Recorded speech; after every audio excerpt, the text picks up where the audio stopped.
Alors, je suis allé passer 2 semaines en Algérie pour voir. Et c'est assez difficile d'en parler parce que c'est effectivement, vous savez que c'est un sujet très sensible pour les binationaux franco-algériens français qui souvent idéalisent leur pays d'origine, et d'autant plus d'ailleurs ils n'y vivent pas et qu'ils n'ont pas l'intention d'y vivre. Et c'est un sujet qu'il faut, comment dirais-je, manier avec des pincettes, un peu comme d'ailleurs la question de la persécution des Juifs. Ce sont des sujets très brûlant et très difficile à aborder de façon sereine, dépassionnée. Alors, je vais prendre un exemple précis. On m'avait agressé physiquement parce que j'avais osé dire qu'Houria Boutelja ne pourrait pas se permettre de dire en Algérie ce qu'elle dit en France. J'étais très au-dessous de la réalité. Je rentre de la ville de la fête algérienne, hein, c'est-à-dire pas d'Alger, mais de Oran, qui est censée être la ville de la fête, Didi, etc. Je peux vous dire une chose, c'est qu'il est inconcevable qu'Houria Boutelja puisse s'asseoir à une terrasse de café et boire un café en terrasse dans Oran. Il n'y a que des hommes et elle se ferait immédiatement remettre à sa place. Il est inconcevable de voir Houria Boutelja monter sur un 2 roues, ça n'existe pas, ou même derrière un 2 roues conduite par un homme. Vous voyez, il mente totalement sur la situation algérienne, tout simplement parce que la colonisation est présente absolument partout, puisque toute la ville d'Oran est une ville française. Hein. Elle était évidemment interdite aux Arabes, hein, à l'époque. Donc évidemment, on ne va pas dire que c'était l'extase à l'époque coloniale, mais pour les Algériens d'Algérie, il n'est pas question de nier de façon agressive la colonisation française, puisque c'est comme nous si on niait notre passé romain, vous voyez, en tant que Gaulois.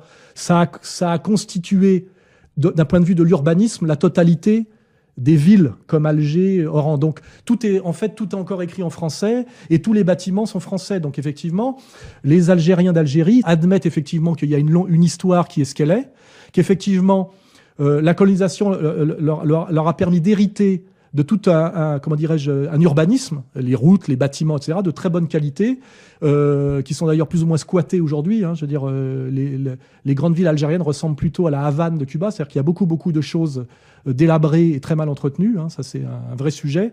Leur problématique, elle est plutôt la relation au gouvernement algérien, le fait que ce soit un pays assez atypique, qui est on va dire un régime autoritaire de type militaire avec une économie assez bloquée et un secteur privé entièrement sous contrôle de l'armée, avec beaucoup de systèmes de bakchiche, etc.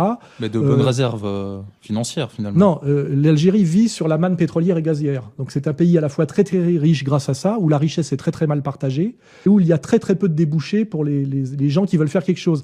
Et moi, ce que j'ai constaté, par exemple, j'étais à Oran, j'ai pas vu un type en costume dans la rue. En réalité, la grande bourgeoisie algérienne, consciente de tout ça, vit à l'étranger et ne vit en Algérie finalement que les petites gens qui vivent un peu comme on vivait dans les pays de l'Est dans les années 60, hein, c'est-à-dire un pays qui dort, où la population est sous surveillance, avec, comment dirais-je, une vie qui est très familiale à l'ancienne. Autre remarque, je vais le dire, c'est assez cruel, l'Algérie est une immense poubelle. Il y a un vrai problème de saleté publique en Algérie, il y a des ordures partout.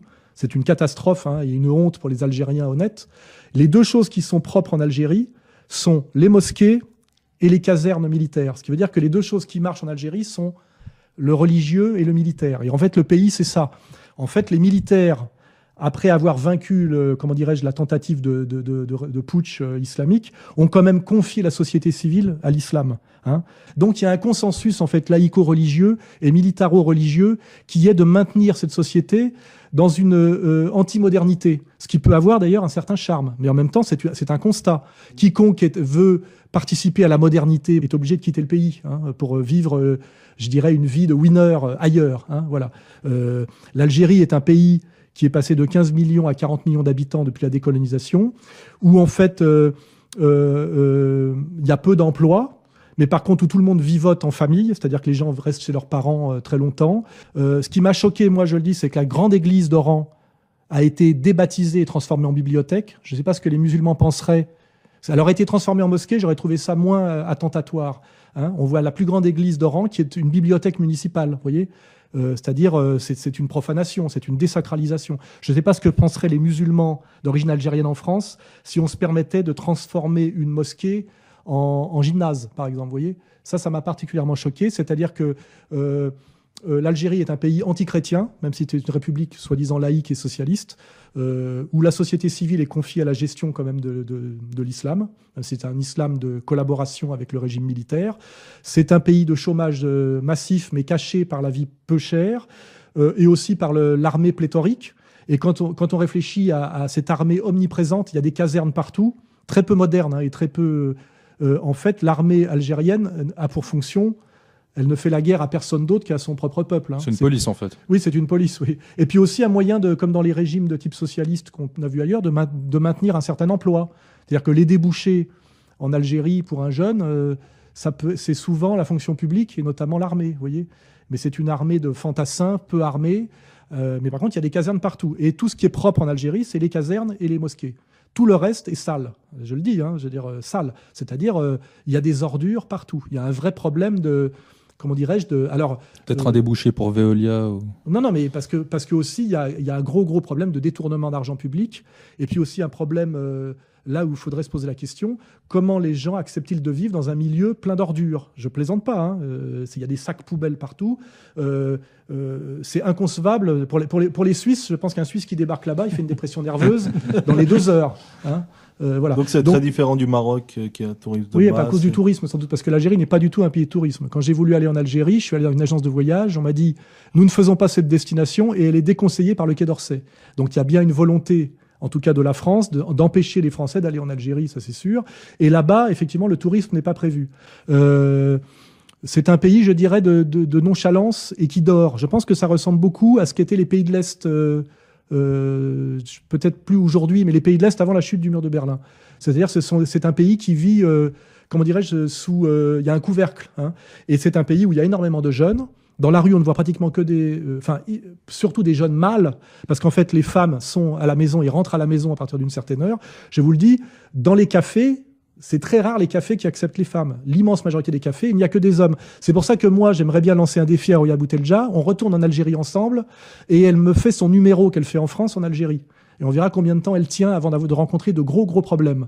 Alors que moi, à contrario, tous les jeunes Algériens que j'ai rencontrés me demandaient de faire des conférences et de parler en public pour faire ce qu'ils n'osent pas faire, c'est-à-dire critiquer le régime algérien. Ce que je m'abstiens totalement de faire parce que je ne suis pas Bernard-Henri Lévy. Je ne vis pas en Algérie. Et je n'ai rien à dire d'autre qu'un constat extérieur sur l'Algérie, n'ayant pas l'intention de m'y installer, vous voyez. Mais par contre, les jeunes Algériens qui m'ont parlé me demandaient tous de faire des conférences pour dire ce qu'ils n'osent pas dire, eux, sur le régime. Parce qu'effectivement, on ne va pas dire que c'est un régime de policiers violents, mais il y a quand même une tradition de silence et on ne la ramène pas trop en Algérie contre le régime. Faudrait un Soral algérien, en fait, c'est ça? J'en suis pas sûr, parce qu'en réalité, comme je l'ai dit, l'Algérie est une exception qui, en fait, prolonge dans ce pays seulement l'espèce d'équilibre issu de la guerre froide. Et c'est un pays qui est comment dirais-je, un peu comme l'Hibernatus. C'est un pays qui, comme en Iran, où les religieux ont aussi le pouvoir économique, là-bas, c'est les militaires ont le pouvoir économique. Donc quand on a à la fois l'argent et l'armement, c'est un peu ce qui a fait le pouvoir de Poutine quand il a pris le contrôle de Gazprom, on a réellement le pouvoir. Et je vous garantis que les Juifs d'Algérie, il y en a, ils ne la ramènent pas du tout comme ils la ramènent ici. Voilà, on ne voit pas de kippa dans les rues. Je crois qu'il n'y a ni église catholique ni synagogue. Enfin, en tout cas... La synagogue qu'on m'a montrée à Oran avait été transformée en mosquée, alors que l'église catholique avait été transformée en bibliothèque, où d'ailleurs il n'y avait personne. C'était très déprimant à voir. Moi, c'est là que j'ai compris que j'étais catholique. Rentrer dans une église qui a été profanée et débaptisée, ça fait très mal. On voit qu'il y a quelque chose de très insultant et de très irrespectueux. Je vous dis, transformer un lieu de culte... je me suis promené dans les pays arabes où on voit ou même en Espagne, où on voit des lieux catholiques qui ont été transformés en lieux musulmans puis retransformés en lieux catholiques. On est quand même dans la continuation du divin.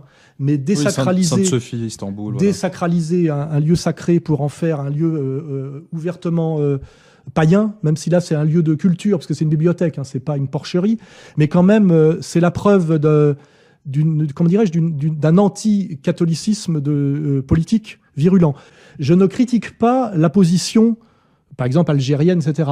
Ce que je critique, moi, c'est l'illégitimité et la malhonnêteté totale de ceux qui sont censés représenter en France la communauté binationale franco-algérienne. Ils sont totalement malhonnêtes est totalement illégitime. Et ça, vous pouvez le vérifier en allant en Algérie.